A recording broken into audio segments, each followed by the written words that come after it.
Narito na ang mga nagbabagang balita sa oras na ito. Sarado na ang bahagi ng eastbound lane ng Commonwealth Avenue sa Quezon City mula pa kaninang hating gabi.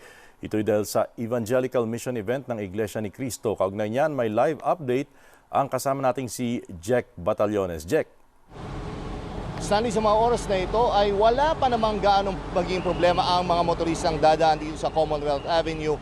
Ito'y sa kabila nga ng ginawang road closure ng MMDA kaninang hating gabi, kaugnay nga ng Evangelical Mission ng Iglesia ni Cristo. Kung matatandaan, Stanley, ang road closure ay mula dyan sa eastbound lane to, no, Stanley? Mula dyan sa may Sandigan Bayan hanggang dyan sa may Litex Road. Pero hindi naman, Stanley, malilito itong mga motorista dahil kompleto naman sa signages na ikinalat ng MMDA, pati na rin yung kanilang mga traffic enforcers. Pero paglagpas mo dyan sa may St. Peter's Church, dito sa eastbound lane, kung papunta ka ng Fairview, kailangan mo nang mag-counterflow doon sa westbound lane at babalik lang sa normal ang daloy ng trapiko paglagpas ng Litex. Ito naman Batasan Road, Stanley, ay gagawing parking area ito mamaya ng mga dadalo nga dito sa event. Dahil nga in-expect na magiging matraffic dito sa may Commonwealth Avenue, ay sinuspindi na ang trabaho dyan sa may Sandigan Bayan. Ang nagtatrabaho na lang sa mga oras ito ay yung kanilang skeletal force.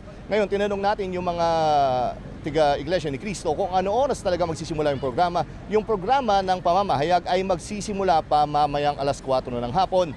At pagkatapos ng pamamahayag, ay doon lang magsisimula yung mismong medical mission, pati na rin yung pamimigay ng goods doon sa mga taong dadalo dito sa programa. Kung matandaan, Stanley, sunod-sunod itong mga events or mga programa na ginagawa ngayon ng Iglesia ni Cristo. Ito daw ay isang 1 year na preparation sa kanilang centennial year na gagawin dyan sa July. Ulitin natin, Stanley, walang maging problema ang mga motorista na papunta ng Fairview dahil nga maluwag pa naman sa mga oras na ito ang daloy ng trapiko dahil hindi pa nagsimula yung programa. Ang medyo mabagal lang sa mga oras na ito ay yung manggagaling ng Fairview papunta dyan sa may elliptical road. Stanley. Okay, maraming salamat, Jack Batallones.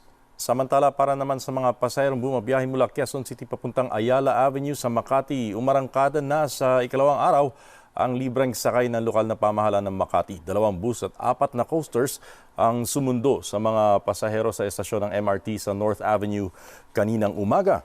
2 biyahe mula alas 6 ng umaga hanggang alas 9 ng umaga ang pansamantalang schedule ng libreng sakay. Mabilis din ang biyahe dahil may escort pang mga pulis. Ang mga bus at coaster patungong Makati na binibigyan naman ng prioridad na maisakay ang mga senior citizens, buntis at nag-oopisina. Manatiling nakatutok sa ABS-CBN para sa iba pang nagbabagang balita. Ako po si Stanley Palisada.